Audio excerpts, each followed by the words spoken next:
aprendermos, meu Pai, mais uma palavra, Senhor Jesus, Pai, uma casa espiritual. O Senhor, o desejo gigante de cada um está aqui, Senhor. O Senhor veja nos dar mais entendimento, Senhor Jesus, para entender qual é esse estudo dessa noite, Senhor Jesus. Para nós aprendermos, ó Pai, as armas certas, meu Pai, para nós vencer o nosso inimigo, Senhor. Derrama sobre nós, ó Pai, a tua bênção, a tua graça, a tua promoção, a tua sabedoria. Em nome do Pai, do Filho e do Espírito Santo de Deus. Amém. Glória a Deus. Bem, essa é a nossa segunda aula, então, sobre batalha espiritual. Glória a Deus. Antes de passar aí, deixa eu falar algumas coisas. Pode ser Jesus. Deixa eu falar algumas coisas antes aqui, rapidinho, antes que a gente avance na aula. Pode ser Jesus.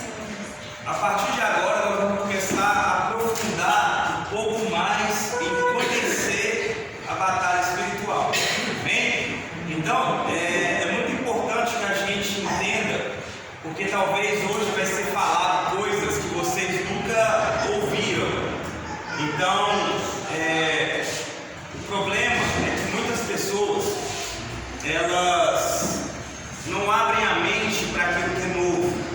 Então, a partir de hoje, eu gostaria muito de te pedir que você abra sua mente para entender o que nós vamos falar aqui. Vamos falar de coisas espirituais. E a palavra de Deus fala que aquilo que os olhos não viram, o coração não sentiu, é o que Deus tem para aquele que o ama, o adora em espírito e em verdade. Amém? Então, vamos lá. Pode passar, por favor? Nós terminamos na última aula falando sobre duas armas espirituais. Alguém lembra quais foram? Muro de fogo. Muro de fogo. Qual outra? Escudo. Muito bem. Então, hoje nós vamos falar sobre mais uma arma espiritual. Que arma é essa, pastor? O fogo consumidor. É a terceira arma espiritual. Abre lá em Hebreus, capítulo de número 12, versículo de número 27 ao 29. Hebreus, capítulo de número 12, versículo de número 27 ao 29. Quem achar pode ler.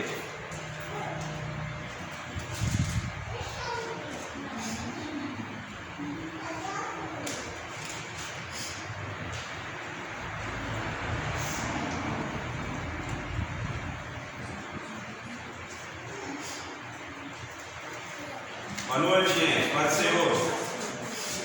Ninguém achou não? Hebreus 12, 27 e 29? Então eu vou ler. As palavras, ainda uma vez, indicam a remoção do que pode ser abalado, isto é, coisas criadas, de forma que permaneça o que não pode ser abalado. Portanto, já que estamos recebendo um reino inabalável, que não pode ser quebrado nem rompido, sejamos agradecidos e assim adoremos a Deus de modo aceitável, com reverência e temor, pois o nosso Deus é fogo consumidor. Então, o que esse fogo faz?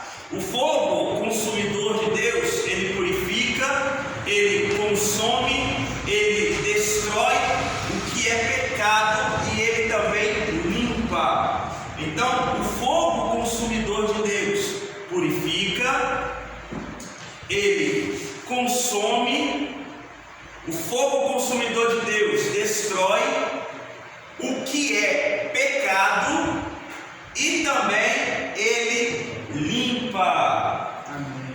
Entenda que isso tudo é uma característica do nosso Deus. O nosso Deus, ele age nas nossas vidas dessa maneira. Só que na nossa mão, isso é uma arma.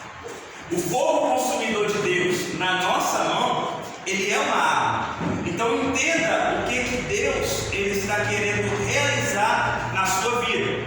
Toda vez que você precisar passar por esse tipo de situação, purificar, consumir, destruir o que é pecado ou limpar, busque e peça a Deus o fogo consumidor. 1 Coríntios capítulo 3, versículo 1. Amém. Pode ler? Pode. 13, primeiro, eu poderia falar todas as línguas que são faladas na terra até no céu, mas se não tivesse favor, as minhas palavras seriam como um som de um bombo, ou como um barulho de um sino. Só daí? É o capítulo, só o versículo 1. 1 Coríntios capítulo 3, versículo 1. É isso mesmo que você leu, né? Acho que isso é 13. Esse é 3. É o 1 Coríntios capítulo 3, versículo 1. Deixa eu ver se eu vejo.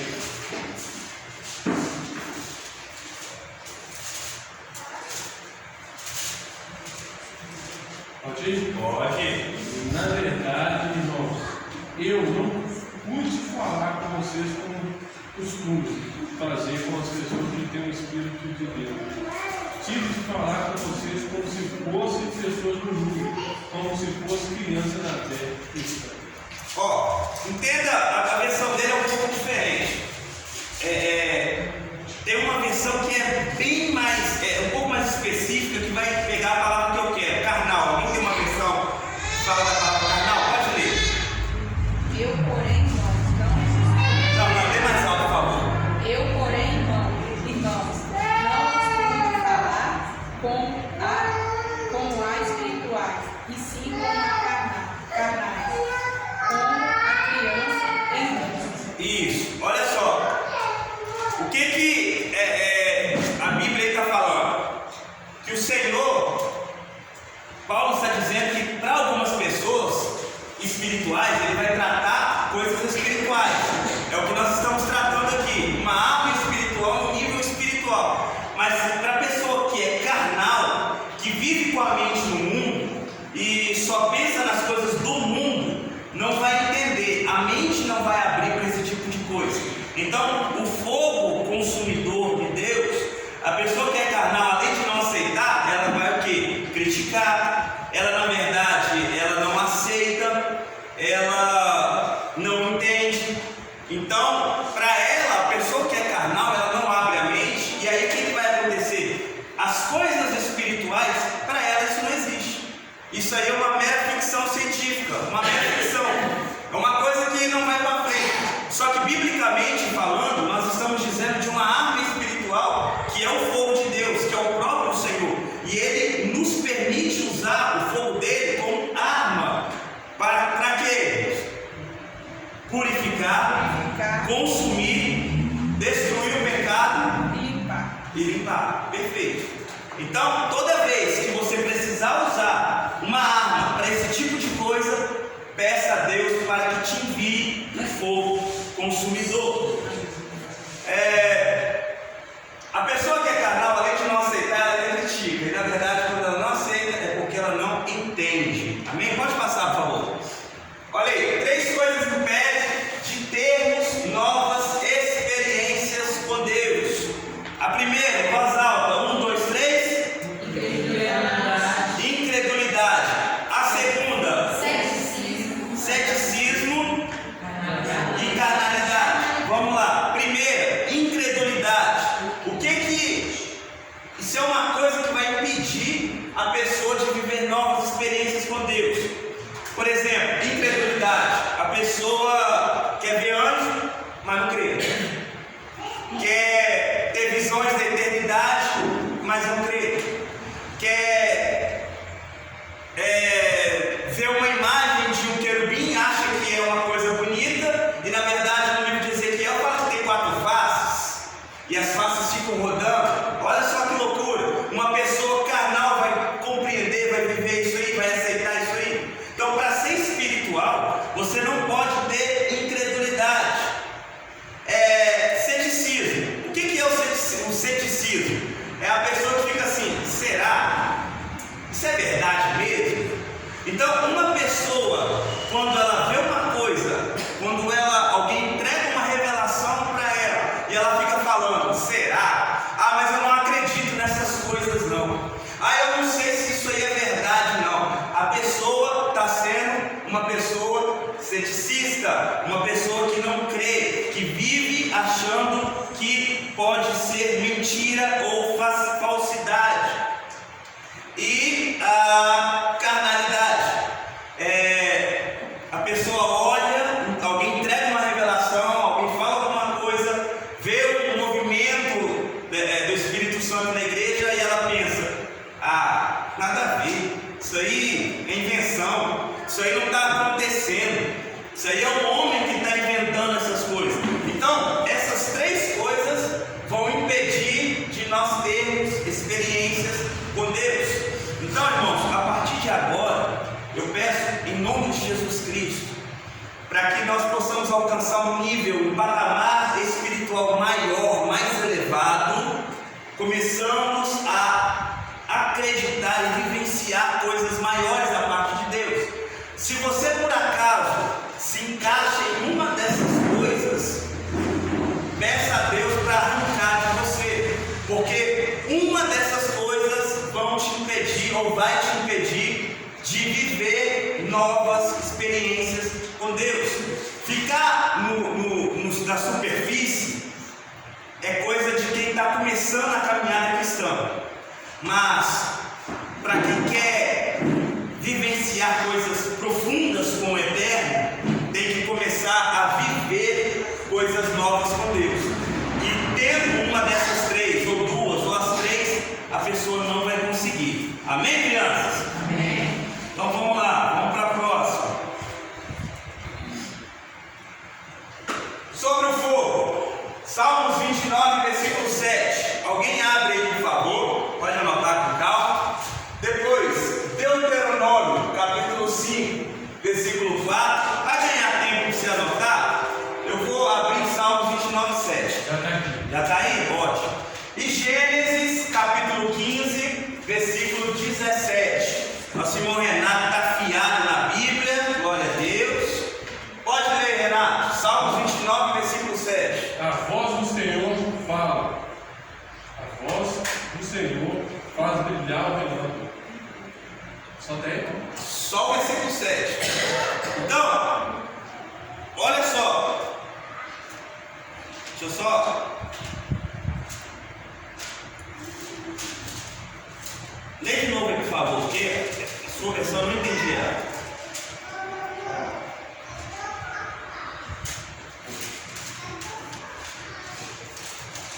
Não, 7. 29, 7. A voz do Senhor faz brilhar o relâmpago. Brilhar? Brilhar o relâmpago. A minha versão aqui está assim, ó.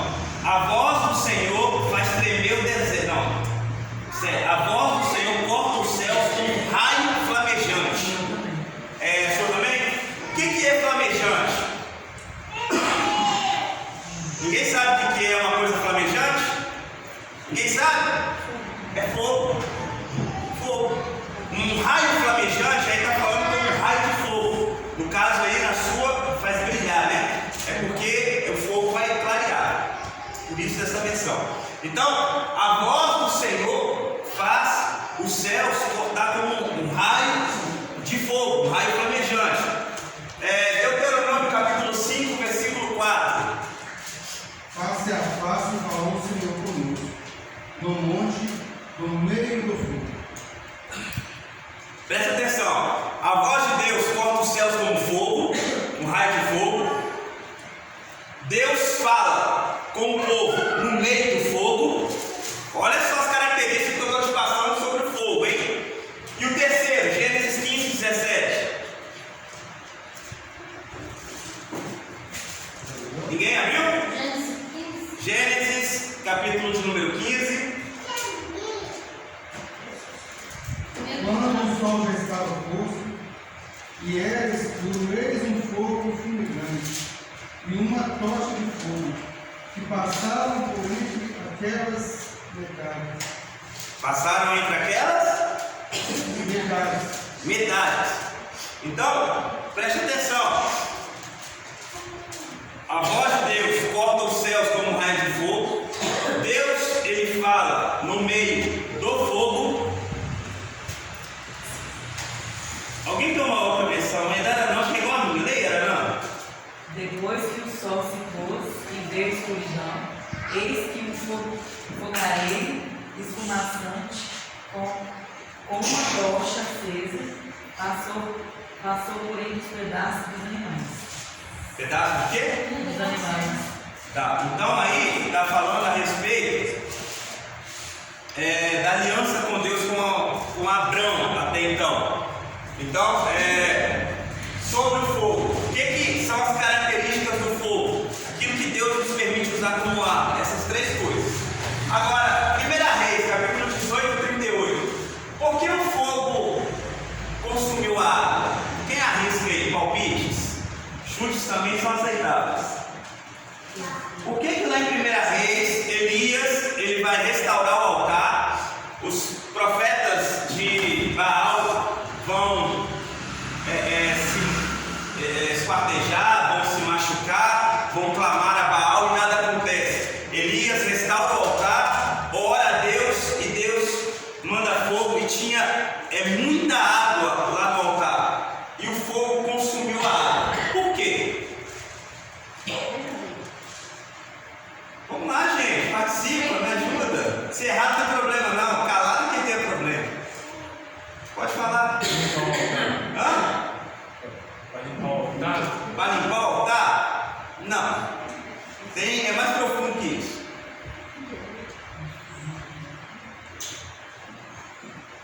Então cai no fogo Estou vendo um monte de fumaça subindo aí. e consumiu um holocausto.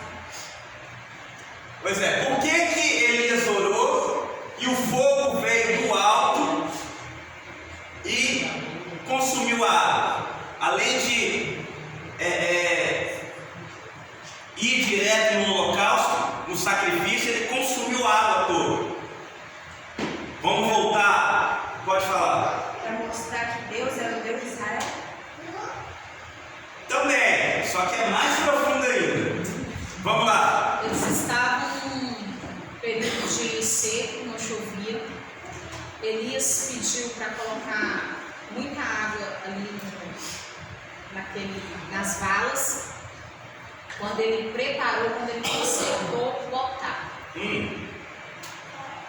Bom, no meu ver, a água ela não fazia parte do sacrifício, mas foi um animal que foi morto e ofertado a Deus. Mas Deus não deu a água da vala porque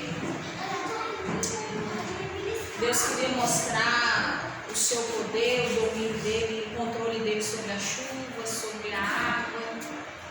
Eu tenho uma. Pode falar. Jesus não é água, né? Que joga água. Então, para mim, no meu ver, é uma forma de simbolizar que Jesus estava ali presente. Não. Aí você não foi nem na trave, não, você mandou para fora. Vamos lá. Quem viu lá nas 12 tribos de Israel e fez a aula aqui conosco, vai se lembrar que contra cada tribo tinha um trono que se levanta contra para destruir. Amém? Jesus, através da palavra de Deus, ele criou o mundo inteiro, tudo que existe. Porém, existem tronos, espíritos malignos, demoníacos, que governam algumas coisas. E um deles governa a água. E Baal os profetas de Baal estavam clamando a Baal. E Baal representa também a questão da água. E aí o que Elias faz? Enche o altar de água para te mostrar que a água, a chuva vem do céu, mas o meu Deus, o Deus aborrecivo, ele faz chover fogo para poder consumir qualquer trono, qualquer principado, qualquer demônio, porque o Deus a qual nós servimos é o Deus de Israel e é o nosso Deus. Não é de graça.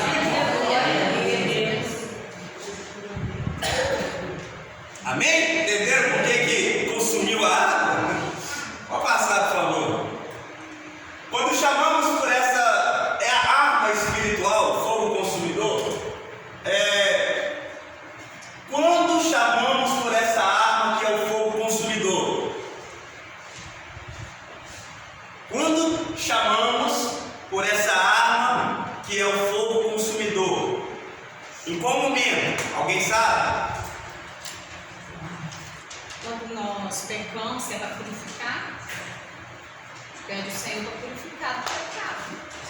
Mas quando o mal também vem, a gente pode pedir Deus para mandar fogo queimar, destruir todo mundo. Não só o mal. Pode passar aí, por favor. Em 3 situações específicas. Quando precisamos de cura, para quebrar a maldição e para te dar vitória. Quando precisamos de cura, seja ela física ou emocional, depressão, angústia, síndrome do pânico, esse tipo de coisa representa, a pessoa precisa de uma cura, seja ela física, seja ela emocional. Então, o momento certo de você usar essa arma, fogo consumidor, na cura, para depressão, para angústia, síndrome do pânico, uma cura física que você necessita, Deus vai te enviar.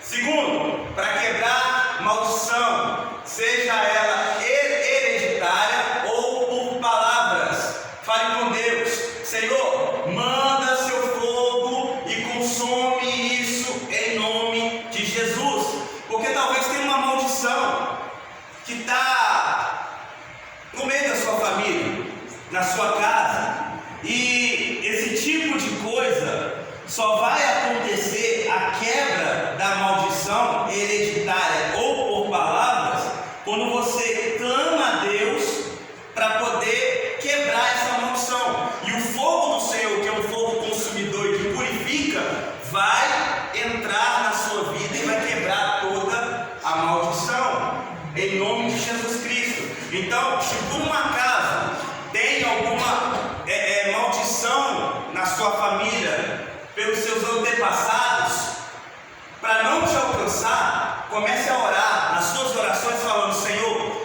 manda o teu fogo consumidor e consome, destrua essa maldição na minha vida, seja vício, seja casamento que está sempre dando errado lá atrás na sua família, pede a Deus para quebrar essa maldição,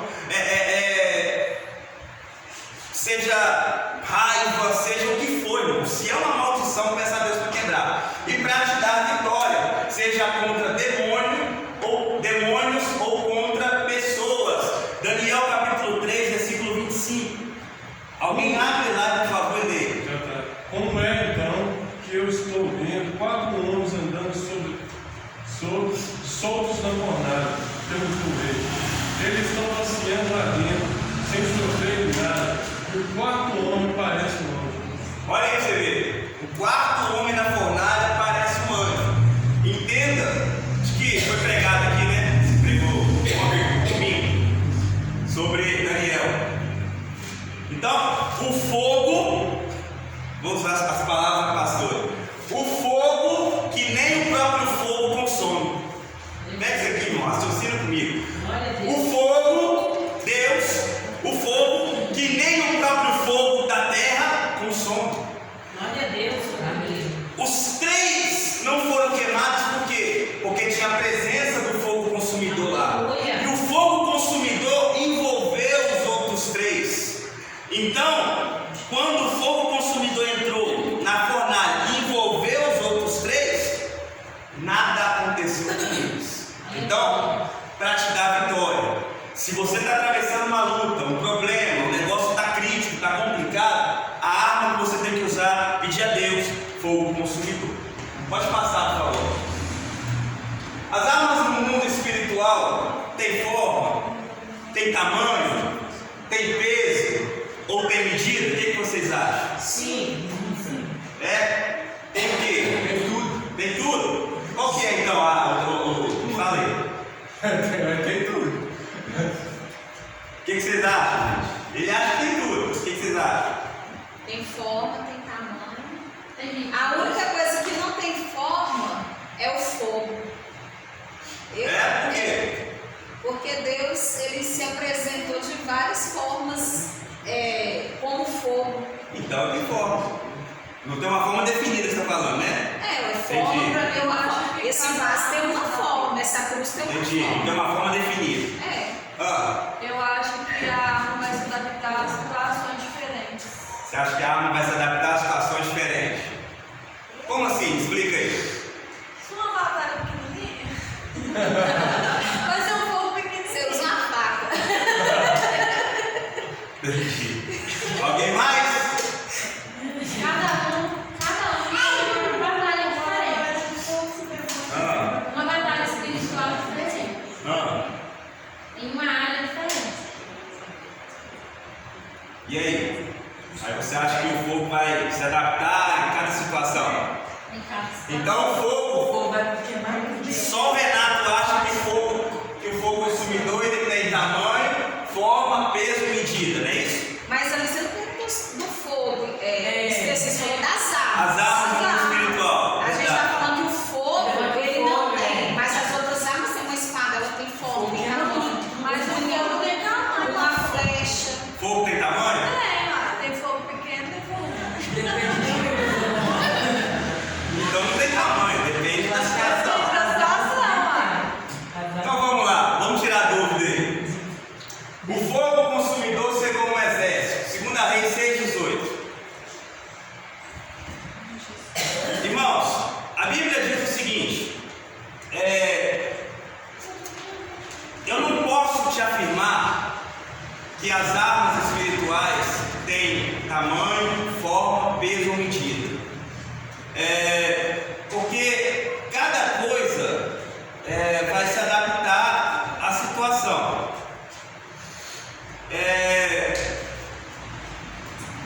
Por exemplo, vamos lá. Volta aí primeiro. Volta aí.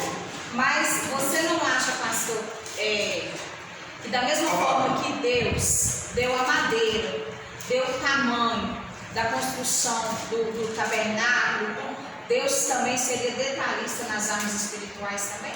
Então, é exatamente isso que eu vou falar agora. Vamos lá.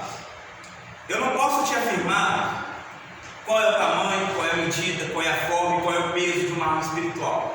Mas para você começar a abrir um pouco mais a sua mente, por que você acha e o que você acha que faz uma pessoa no mundo espiritual, cheia do Espírito Santo, quando ela está sendo cheia, ela está fora dessa esfera terrena? Quando ela está cheia do Espírito Santo, alguém está orando, está entregando uma revelação, ou o louvor está acontecendo de uma maneira que está mexendo com ela, uma pregação, seja como for, e a pessoa começa a entrar no manto espiritual. E de repente a pessoa começa, estou dando um exemplo esporádico, tá? Começa a rodar a mão. O que você acha que é isso? Não vai dar. Isso também é uma funda. É igual a Davi estava rodando a funda. A funda é o quê?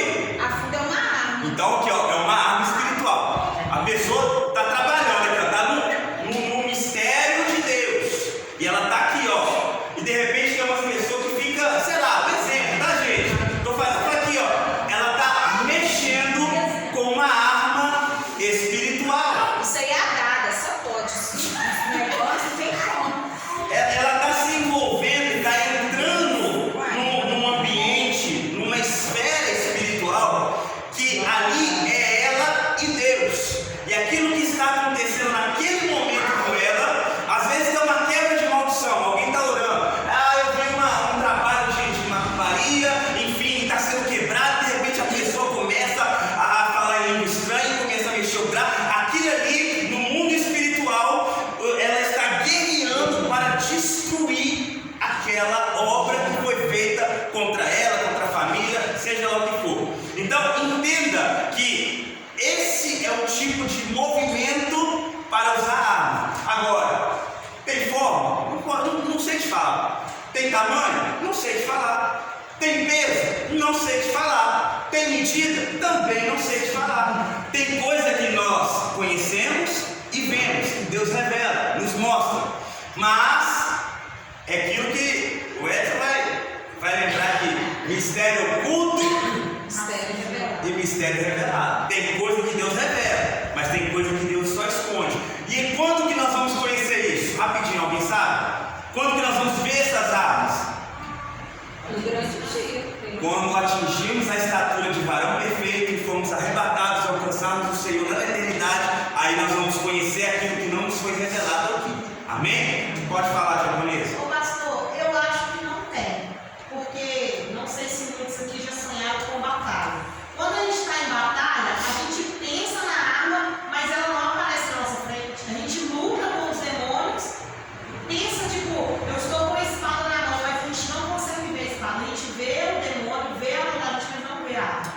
Pois é, e só vê uma coisa que é conhecido. Porque como é que você vai visualizar uma coisa que você não conhece? Que você nunca viu?